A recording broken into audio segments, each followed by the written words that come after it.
August 23rd, 1942. Afternoon over the Volga River. Stalingrad, Soviet Union. The sky to the southwest is not blue anymore. It is smeared with a dull, metallic haze that grows thicker by the minute, like smoke on the horizon before a forest fire. On the riverfront embankment, families stand in small clusters, squinting into the glare, hands raised to shield their eyes as a distant growl begins to build above the city. At first, it is easy to mistake it for thunder. Stalingrad has heard artillery for weeks now, the dull booms of German shells probing the suburbs on the western bank. But this sound is different. It is constant, mechanical, rising in pitch and volume until windows begin to tremble in their frames and the water of the Volga ripples in tight, anxious circles. In the great factories that line the city, men and women pause over half-finished tank hulls and artillery pieces. At the Red October steel plant, molten metal glows in open ladles, and the air is so hot it hurts to breathe. A foreman curses as the lights flicker, then steadies himself, listening. Somewhere outside, sirens begin to wail, their thin mechanical scream stretching over the clang of machinery. Air raid across the city. In cramped wooden houses and stone apartment blocks, people react in 100 different ways. Some mothers grab their children without a word and hurry toward basements and cellars they have used a dozen times already.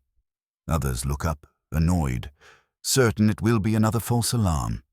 An old woman in a flowered headscarf mutters that the Germans will never cross the Volga, that Stalingrad bears the name of Stalin himself, and that the enemy will break like a wave on rock. On the western outskirts, in makeshift air defense positions, Soviet gunners scramble to their posts. The barrels of 37mm anti-aircraft guns are already pointed upward, cutting silhouettes against the harsh summer light. A young lieutenant raises field glasses, his hands slick with sweat. At first, he sees only that shimmering haze. Then the shapes begin to resolve. Tiny black crosses, dozens of them, then hundreds, sliding across the sky in tight, ordered formations. You can almost feel the moment the city understands. The sound is no longer a distant growl. It is a roar, a layered thunder of engines, each one a beating metal heart carrying high, explosive and incendiary bombs. High above, in the cockpits of Luftwaffe bombers, the crews of Luftwaffe 4 lean over their instruments, U-88s, Heinkel 100s, and sleek fighters escorting them like a swarm of gnats made of steel. They have flown over the Don, over endless yellow steppe, and now the Volga glitters ahead like a silver stripe marking their target. In one bomber, a navigator traces a finger along a map. Tractor factory, central rail station, river crossings, fuel depots. His pencil taps on the industrial districts that Stalin has ordered held at any cost. To the crews, the city below is not yet a battlefield. It is coordinates and landmarks, grid squares and aiming points, all framed in the glass of their bomb sites. Far below, on the crowded streets of the city center, tram cars grind to a halt as drivers abandon their posts and run for shelter. Children stare up wide-eyed at the dark patterns crawling across the sky. The sirens wail louder, joined now by the first dry, angry barks of anti-aircraft guns. Tracers begin to stitch faint orange lines into the heavens. To most civilians, the fire looks feeble and far away. Like someone throwing matches at a storm, the first bomb bays open. From the ground, you cannot see the metal doors swing aside, only the small, though glittering specks that suddenly begin to fall, at first lazily, almost gently, before they gather speed. They grow from dots to shapes, from shapes to screaming, spinning weights that pull their whole sky down with them. Somewhere in the northern districts, a child begins to cry. Somewhere else, a man whispers a prayer. High above, the bombardier steadies his hand, fixes the crosshairs on the heart of Stalingrad, and murmurs the word that will change the city forever. Drop. The bombs do not fall in ones or twos. They fall in curtains. In the instant after the bombardier speaks, steel eggs tumble from the bellies of the bombers in long, rippling lines. To the crews, it looks almost beautiful, a disciplined cascade that glitters in the sunlight as it drops toward the city. To the people below, it is as if the sky suddenly breaks apart. The first explosions tear into the northern districts and the riverfront. A warehouse near the docks erupts in a column of dust and flame. The shockwave smashes windows 100 meters away and throws a tram car onto its side like a toy. In the distance, someone hears the hollow boom echo back from the Volga's far bank. Then another, then 10 more, until separate sounds merge into a single continuous roar. On Penzenskaya Street, a mother is halfway down the stairs to a basement shelter when the floor jumps under her.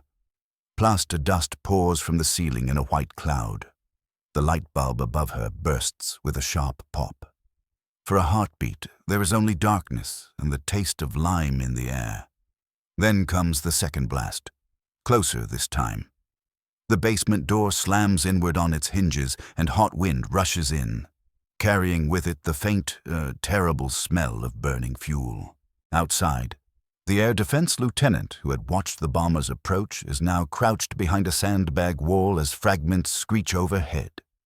His gunners fire blindly at the formations, hands clamped on the triggers until the barrels are too hot to touch. Black puffs of flak bloom far below the cruising altitude of the main bomber stream. Useless flowers in a sky ruled by the Luftwaffe. Higher still, Heinkel and Junker's crews bank gently, lining up for their second runs.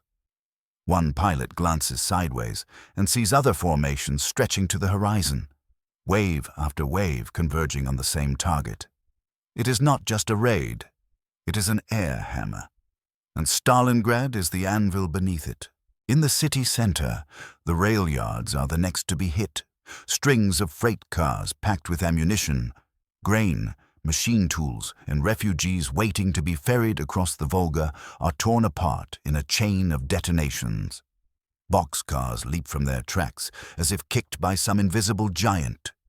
Burning coal pours from shattered tenders. Rails twist and buckle, flung into the air like red-hot ribbons. Then the incendiaries fall, small. Spindle-shaped canisters clatter onto rooftops and courtyards, bursting open to spill streams of burning magnesium and phosphorus. A roof made of tar paper and timber becomes a torch in seconds. Attics explode in sudden brightness. Sparks carried by the dry summer wind jump from building to building, turning streets into flaming channels. You can picture it from the river towers, of smoke rising in slow motion, dirty brown at the base, turning black as they climb, pierced by flickers of orange flame. The sun grows dim, an eye seen through gauze. On the water, Volga barges crammed with evacuees and wounded soldiers rock gently as shock waves roll across the surface. Some barge captains panic, ordering engines full ahead, pushing into midstream to escape. Others ground their vessels deliberately, turning them into improvised hospitals and supply dumps even as hot ash begins to fall on the decks like dark snow. Inside the city, streets vanish. Familiar landmarks are swallowed by dust and fire. A cinema collapses in on itself, its posters curling and blackening before they can finish burning. A hospital takes a direct hit. Nurses and patients alike are buried under falling masonry. Only the Red Cross flag, caught on a twisted piece of rebar, continues to flap weakly in the furnace wind. And still, above the smoke, the bombers circle back, engines droning, ready to turn what is left of Stalingrad into something unrecognizable even to those who have lived there all their lives. The first hours feel endless. In reality, they pass with the brutal swiftness of catastrophe. By early evening, the light over Stalingrad has turned a sickly orange. Smoke hangs at street level, thick and oily, stinging eyes and throats. Somewhere in the distance, church bells chime once, then falls silent as the belfry collapses. The sound is swallowed by the greater noise that fills everything now, the continuous growl of fires feeding on a city built of wood, brick and fuel, beneath what used to be an apartment block near the central square. Survivors claw their way out of darkness. The building took a near miss that sheared off its front and pancaked the floors. A teenage Komsomol member named Sasha pushes broken beams aside with scraped, bleeding hands. With each breath, he inhales dust and the bitter taste of plaster. A baby cries somewhere under the rubble. Thin and wheezing, they work toward that sound. No one speaks much. There is only the scrape of wood, the grunt of effort, the occasional clink of metal on brick. When they finally free a woman and her child from under a collapsed staircase, the air that rushes in is almost too hot to breathe. Outside, the street they knew is gone, replaced by a jagged canyon of shattered masonry and burning timber. In another district, a tram line lies twisted on its side, its rails jutting from the ground at crazy angles. A T-34 tank from a training unit has been thrown into service as an improvised rescue vehicle. Its crew inch the machine forward, using the hull as a shield for civilians who dart back and forth through the bomb splinters. The tank commander stands half out of the hatch, his face blackened with soot, waving people on with frantic gestures as flaming debris rains down around them. Near the Volga embankment, cadres from the NKVD struggle to impose some kind of order. They direct crowds toward the river, using pistol shots in the air to cut through the panic. Wounded soldiers from earlier fighting around the Don front limp and stagger alongside civilians. Some carry their worldly goods in bundles and suitcases. Others clutch nothing but the hands of their children. You can see the grim geometry of the situation taking shape. The city is on a narrow strip between the river and the steppe. There is nowhere to flee but across the Volga. Barges and ferries jostle at the ruined docks. Planks thrown down in haste. A captain shouts that his vessel is full. A woman shouts back that her husband is at the front and her children will not stay behind to burn. She tries to push past the guards, is shoved back, tries again. On the opposite bank, in the relative safety of the far shore, staff officers of the 62nd Army watch through binoculars. They see only the broad strokes of disaster, great pillars of smoke, bursts of orange, the silhouettes of the city they are supposed to defend, dissolving into a waving, flickering line of flame. A colonel lowers the glasses and mutters that there is nothing left to defend. His superior does not answer. Yet even as the bombs continue to fall, the shape of a future battlefield is being carved out of brick and flesh. Whole streets are now impassable, choked with rubble that will block German tanks. Buildings no longer stand as neat rows, but as jagged husks. Ideal for concealment. Cellars connect to sewers, sewers to half-collapsed courtyards. Every strike that kills civilians and crushes homes is also creating a maze in which infantry can vanish and reappear like ghosts. In the tractor factory district, a group of workers led by an older mechanic named Ivan gather in the half-ruined workshop. The roof is gone in places, but lathes and welding torches still stand. Flame light flickers on the metal hulls of incomplete tanks. Ivan looks at the others, their faces smeared with dust and blood. "We stay," he says simply. "We work. As long as anything stands, we make tanks. As long as tanks can move, we send them to the front." There is no applause, no speeches. Someone relights a cutting torch. Someone else sweeps debris from under a machine. Outside, bombs still fall. But inside the shattered factory, a kind of stubborn rhythm resumes. Hammers ring against steel. Sparks fly upward, joining the embers that drift through the gaps in the roof toward the burning sky. The city is being destroyed. At the same time, in its ruins, the skeleton of its defense is already forming. By dusk, the day has taken on the color of dried blood. The sun sinks behind the western steppe. But the city is already lit by its own unnatural dawn. Whole districts of Stalingrad glow red and orange, the flames licking high enough that pilots circling at altitude can see individual tongues of fire. Smoke rises in layered sheets, smeared by the evening wind, drifting eastward across the Volga like storm clouds made of ash. On the far bank, along the muddy strip of shoreline, soldiers of the 62nd Army move among the trees and dugouts, faces turned toward the inferno. Some stand in stunned silence, helmets tipped back. Others curse softly under their breath.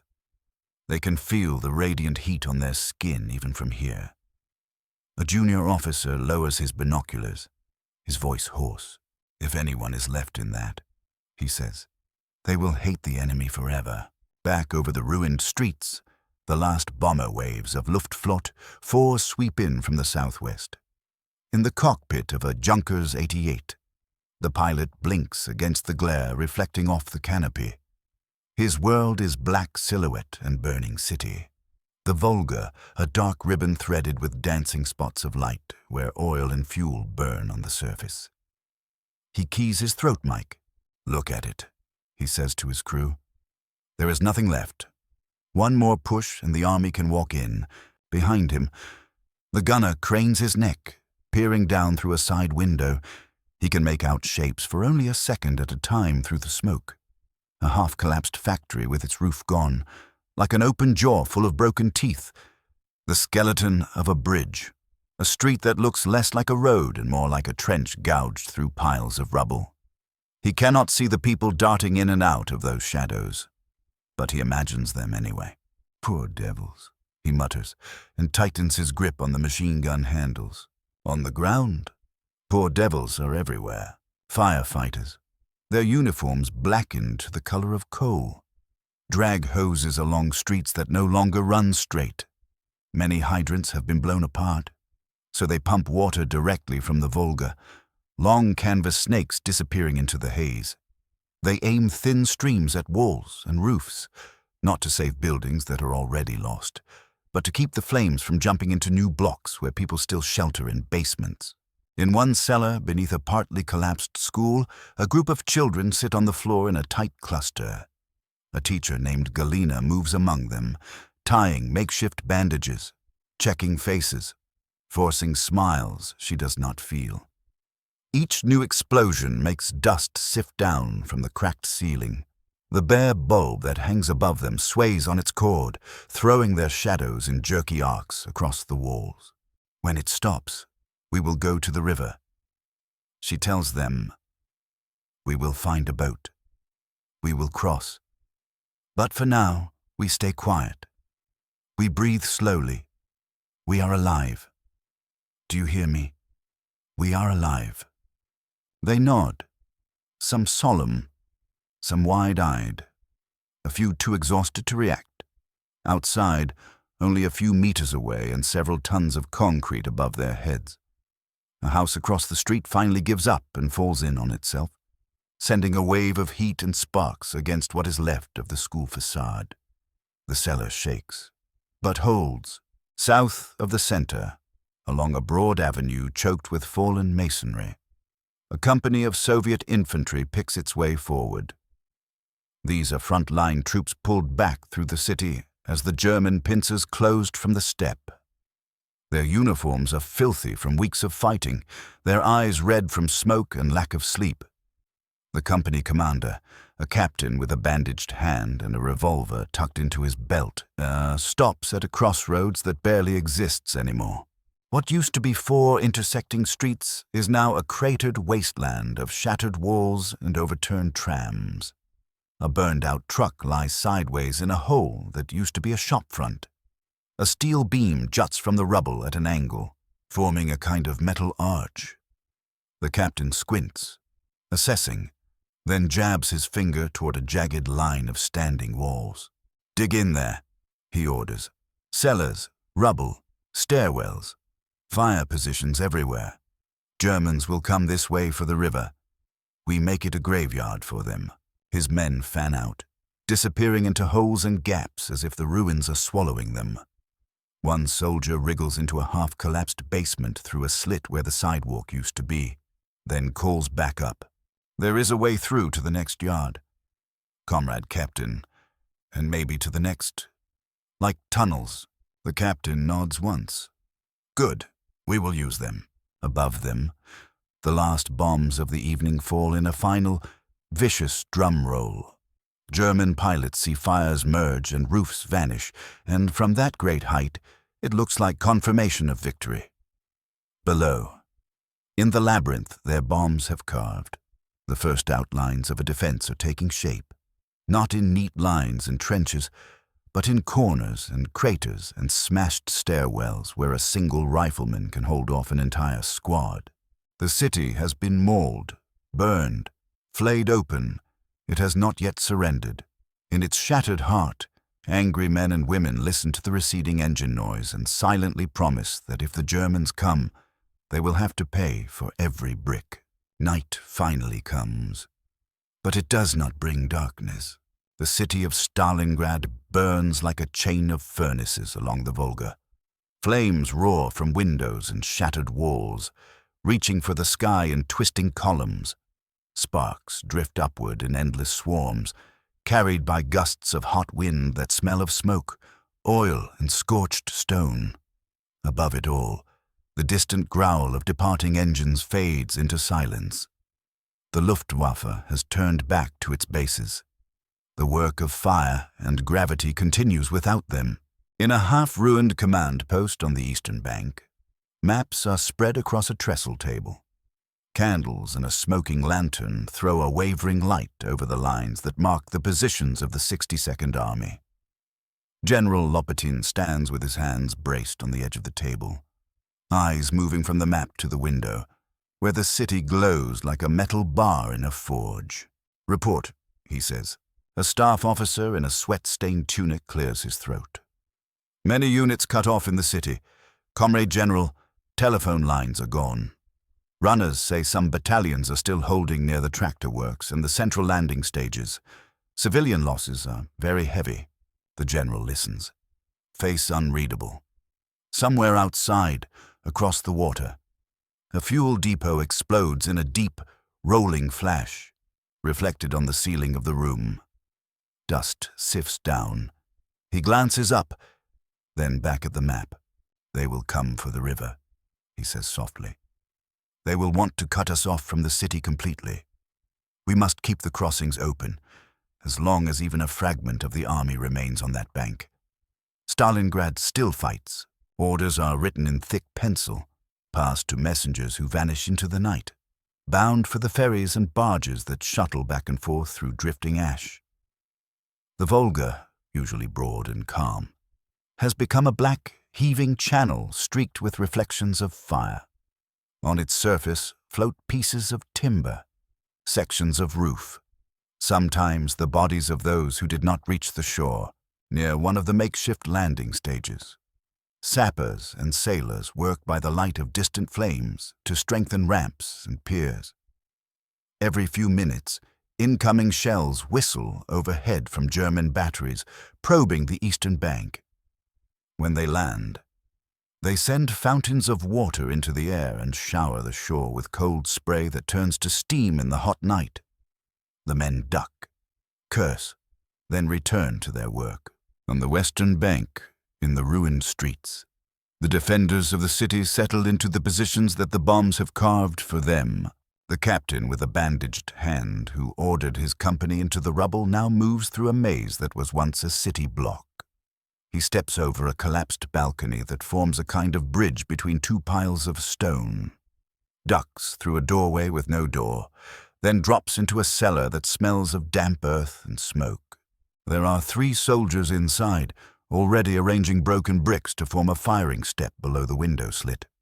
One has dragged a machine gun into place on a crate. Another is prying up floorboards to find a way into the next cellar along.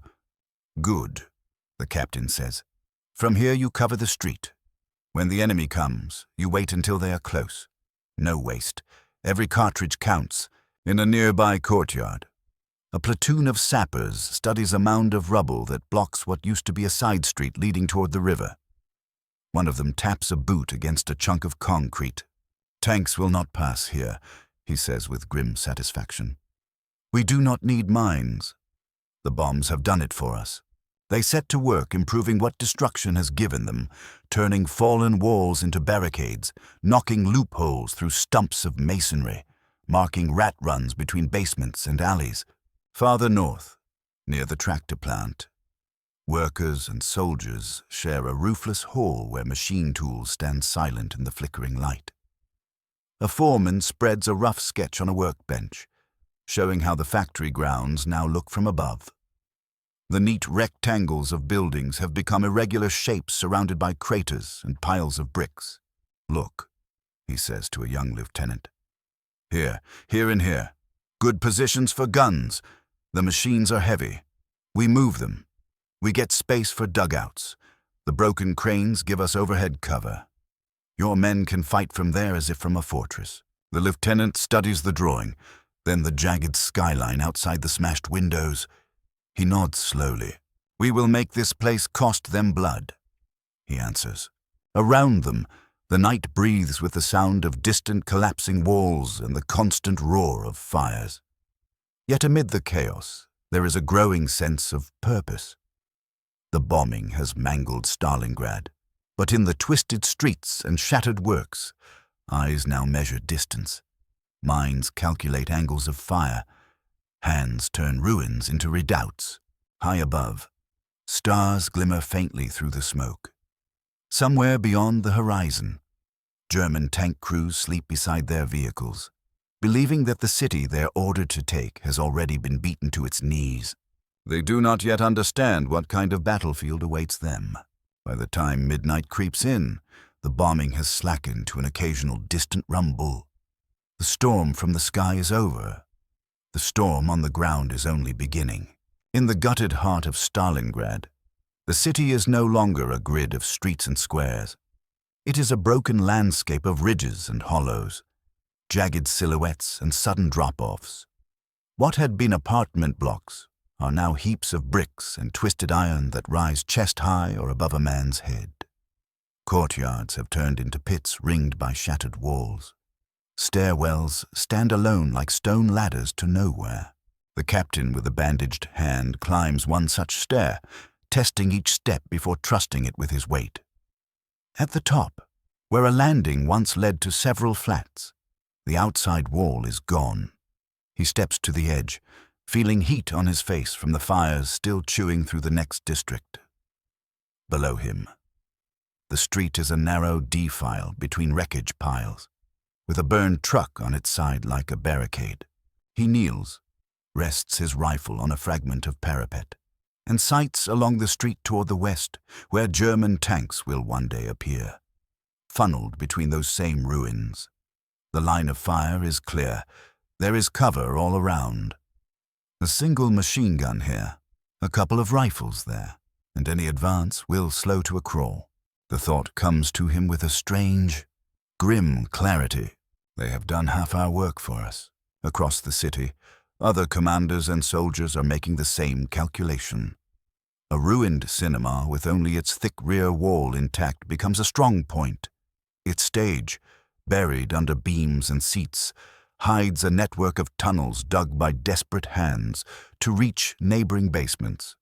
A collapsed factory whose roof has fallen in provides overhead protection from artillery for guns and mortar crews nestled among its beams. The very chaos of the damage has created 100 fields of fire and 1,000 hiding places. Long-range visibility has vanished. No straightforward avenue remains that a tank can roll down without exposing its flanks to windows, cellars, doorways, and sniper nests. In one of those cellars, Sasha, the young Komsomol member, sits with his back against a wall, chest still heaving from hours of digging. Around him cluster the woman and child he helped free, along with a handful of neighbors drawn by the promise of a shelter that did not cave in. A candle stub throws a weak circle of light over their faces. From above, the muted sounds of shifting rubble and crackling fire drift down. Then voices. Men speaking quietly, boots scraping. Sasha stiffens until he recognizes Russian. Soldiers. A sergeant pokes his head down through the hole they cut earlier that day. "Any room down there?" he asks. Sasha nods. "Yes, but it is dark. Cramped." The sergeant grins without humor. "Dark and cramped is exactly what we need now." Soon, rifles and ammunition boxes are being lowered into the cellar. One wall is knocked through into the next space with pickaxes and a crowbar, opening a passage that leads under the street. The civilian refuge becomes an access tunnel, then a firing point, part of a growing honeycomb that only the locals and the first defenders know. Near the river, Galina the teacher leads her children out of their shelter in a stumbling line, each small hand linked to another. The school above them is gone. Only the stump of a wall and a twisted iron gate still stand. Ash drifts through the air like gray snow. She guides them toward the embankment, following the glow of fires reflected on the water. They pass through landscapes that feel unreal. A tram lodged in the second floor of a house. A tree stripped of leaves, its trunk black and glassy from heat. A street sign bent to the ground, its letters warped and blistered. Some of the children stare. Some simply shuffle forward, eyes empty with exhaustion. At the riverfront, artillery thumps in the distance. German guns testing their range. A barge waits. Hull, low in the water, already crowded with wounded and civilians. Sailors shout for order, for papers, for priority cases. When Galina finally shepherds her group aboard, she looks back once. The city seethes and glows like a living thing in pain. On the far bank, staff officers and signal men note the shape of the burning skyline. They begin to sketch new maps that no longer match the neat pre-war plans. Instead of straight lines and clear blocks, they draw broken outlines and shaded zones called simply rubble. Large craters, impassable. What the Luftwaffe intended as annihilation has produced something else as well. The civilians who remain are fewer, but harder. Their fear burned down to hatred. The soldiers who crouch in basements and behind ruined walls are surrounded by cover that no engineer could have prepared in time. In the weeks to come, German infantry will discover what it means to fight in the skeleton of this city. They will push into streets that have no sky, only a tangle of beams and cables overhead. They will find that even a hill of bricks can hide a machine gun, that a shattered staircase can become a fortress, that every house is a bunker and every room a killing zone. But on this first night, Stalingrad simply smolders. The river carries reflections of flame away into the darkness. The bombers have gone. The shapes that move now in the ruins are Soviet soldiers and stubborn civilians, learning the contours of a new world made of ash and steel, preparing to turn catastrophe into resistance. The city has been broken, but within its brokenness lies the trap that will greet the invader.